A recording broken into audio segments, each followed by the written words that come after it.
परमेश्वर सदगुरुदेव भगवान के चरणों में बैठ करके आदरणीय पूज्य व्यास जी महाराज, आदरणीय पूज्य संत समाज, आदरणीय पत्रकार बंधुगण, आदरणीय सभी मानवोत्थान सेवा समिति के कार्यकर्तागण, सभी प्रेमी सज्जनों, ये हम आपका परम सौभाग्य है। इस हल्द्वानी के अंदर हम आप बैठ करके श्रीमद् भागवत कथा सुनने के लिए आए हैं। देखिए, किसी ने क्वेश्चन किया मुझसे कि ये श्रीमद् भागवत कथा क्या है, इसे आप इतना महान क्यों बता रहे हैं। मैंने कहा देखिए, महान इसलिए बता रहा हूँ क्योंकि श्रीमद् भागवत कथा जो है भगवान से मिलाने का काम करती है, इसलिए इसे हम श्रेष्ठ बता रहे हैं।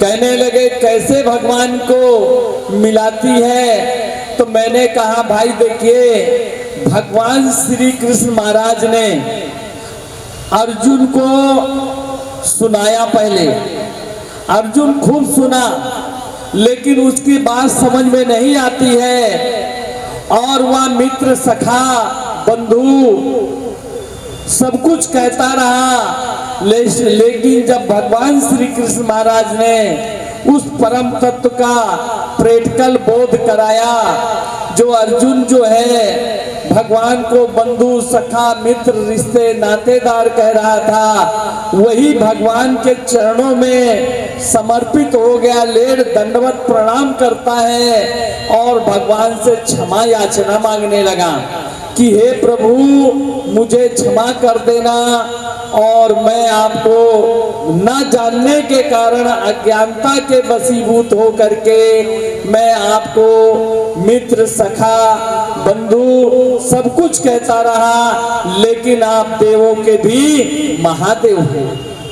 तो इसी प्रकार से दूसरा जो है, राजा परीक्षित को जब श्राप हो गया, तो उस समय के सद्गुरु जो है, पहले तो कोई कहने लगा शास्त्रों का अध्ययन किया जाए, कोई कुछ कह रहा, कोई कुछ कह रहा, लास्ट में जो है ये आता है कोई आत्मज्ञानी संत, इसको या महापुरुष या सद्गुरु कोई इसको सत्संग सुनाए और ज्ञान की धारा में लगा दे, तत्व ज्ञान का बोध करा दे, तो ये जो है 84 लाख योनि से बच जाएगा।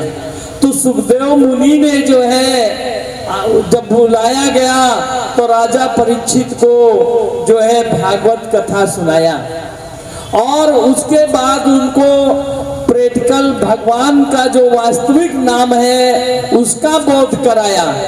तो वही जो है निश्चित हो गया, वह डर भय से मुक्त हो गया, वह ये भी भूल गया मुझे नर्क जाना है या स्वर्ग जाना है, हर तरह से वह जो है अलग हो गया।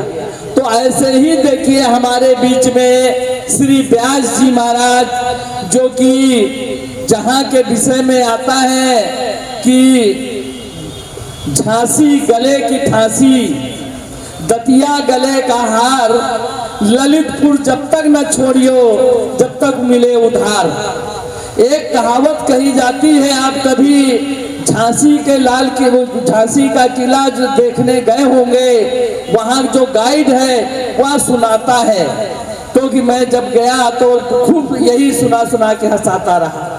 और वास्तव में झांसी में कहते फांसी होती थी, दतिया एक स्थान है इतना सुंदर है गले का हार जैसे, और जो ललितपुर जगह है, ललितपुर जो नगर है, वह कहते इतना उदार भावना है, इतनी एकता है, कहते हैं कि वहाँ इतना उधार मिलता है जिसकी कोई सीमा नहीं। उधार मिलता है तो उसे चुकता भी किया जाता है। तो आपके सामने, हमारे आपके बीच में ललितपुर से जो है जो आए हुए ब्यास जी उधार न लेने के लिए न देने के लिए बल्कि प्रैक्टिकल भगवान से मिलाने का काम यहाँ पर भी किया जा रहा है। और व्यास जी महाराज हम आपको जो है सुनाएंगे और हमारे आपके बीच में जो ये भगवाधारी संत गण पधारे हैं, जब आपके बात समझ में ना आए तो हमारे बाईं साइड में संत लोग, हमारे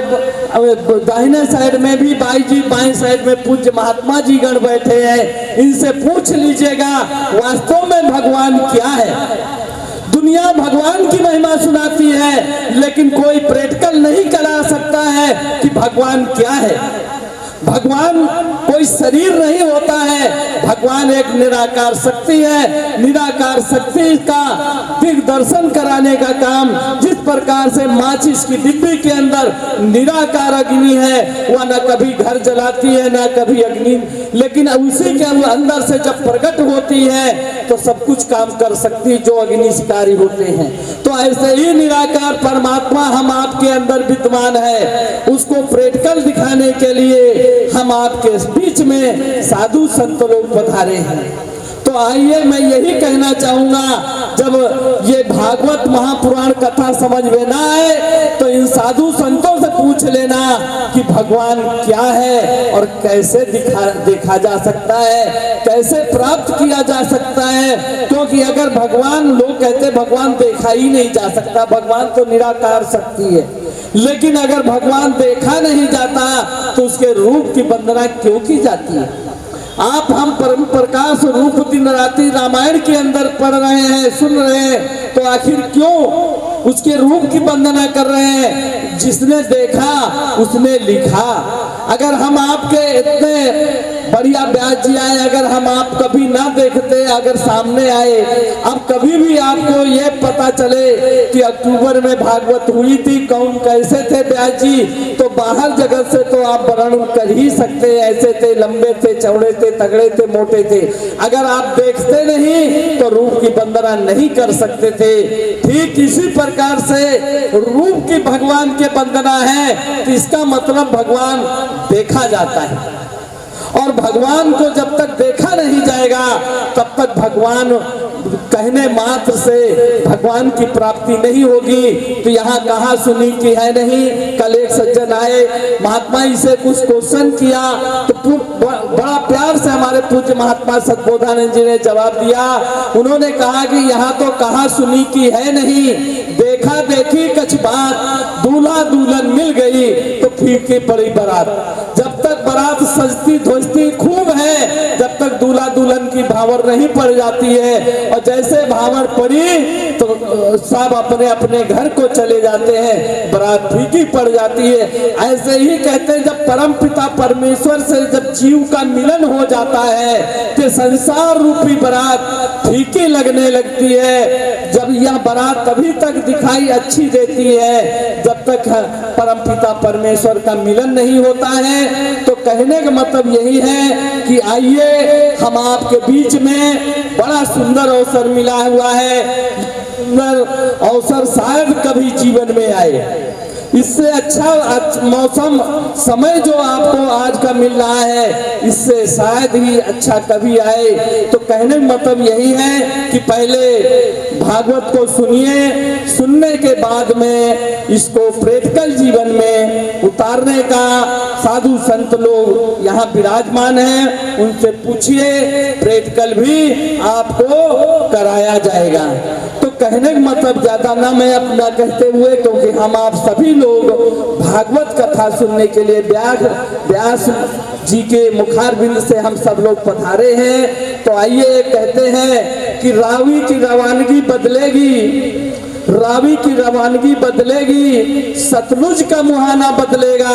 गर शोक में तेरे जोश रहा तो तस्वीर का जामा बदलेगा। बेजार ना हो, बेजार ना हो, ये सारा फसाना बदलेगा। कुछ हम बदले, कुछ तुम बदलो, ये तभी जमाना बदलेगा। हे भाइयों बहनों, जमाना को बदलने के लिए हम सबको बदलने की जरूरत पड़ेगी। हम सबको भगवान की से मिलने की जरूरत पड़ेगी। भगवान से मिल जाएंगे कि ये जमाना बदल डालने का हम सबके हाथ में उत्तम अवसर है।